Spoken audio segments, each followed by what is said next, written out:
Hi everyone, Aiden here with etrailer. Today we're going to be taking a look at these two pintle mounting plates from CURT. These are going to be extra large sizes with elongated shanks and really large drop heights, and they're going to fit into your 2-inch hitches. Let's check them out. A couple of things to note: this is just the mounting plate, so it doesn't include the pintle hook or whatever attachment you choose. You have to pick that up separately. But this plate here is going to offer 6 different height adjustments, so plenty of locations to choose from, and like I said, a really low drop height if you needed it. For this particular vehicle, it's not something that I would use just because it does come too close to the ground. Something like this is probably designed to be used on a truck that's probably been lifted a little bit to give that extra drop. Now, that being said, both of these are going to be the exact same drop. The only difference is the length of the shank. So the one that's on the vehicle right now, from the center of the hitch pin hole to the face of that mounting plate, is 10 inches. And the one in my hand, from that same point on the center of the hitch pin hole to the mounting plate, is 12 inches.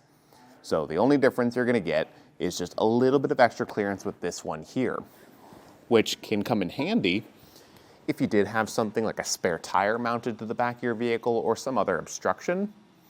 It could also be handy if you were sliding this into, let's say you had a 2.5-inch hitch with a reducer sleeve. That could help because with those larger hitch sizes, the pinhole is going to sit a little further back and you just need a bit of a longer shank to slide in there and make it work. So something like this could work for that. But more than likely, it's to get yourself a little bit of extra clearance away from your vehicle. Both of these have a 10,000 pound weight capacity. And that's important to keep in mind, one, with whatever vehicle you're putting this on, because it's designed to go into a 2-inch hitch. Chances are 10,000 pounds for a gross trailer weight rating might be a little high in some cases. So if that's the limiting factor, then go by that. Or whatever pintle hook you pick up, make sure you go by that if it's rated lower. Basically just add in all the components in your system and go by the lowest rated component. And since you can pick up whatever pintle hook you want, I'd recommend getting one that's matched to that 10,000 pound weight capacity, just so that it's not the limiting factor. Now, a couple other things to keep in mind with measurements is going to be the distance from the center of the hitch pin hole to the closest point of potential interference, this reinforcement gusset on the back. That will actually be a little bit different depending on which one you choose.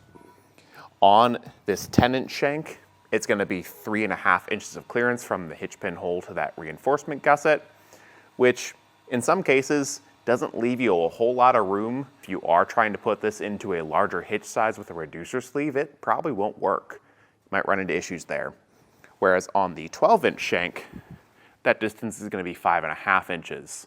So one, that's going to be much better clearances for those scenarios.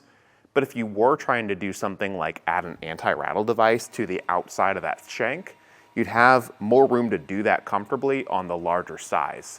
So that's what I would recommend if you find yourself in that situation. The hitch pin and clip that we're using is not included, so you will need to pick up one yourself if you plan on getting one of these platforms. I'd strongly recommend going with a locking pin just because it's going to be more secure. But this was just our look of the CURT Pintle mounting plate. Thanks for watching.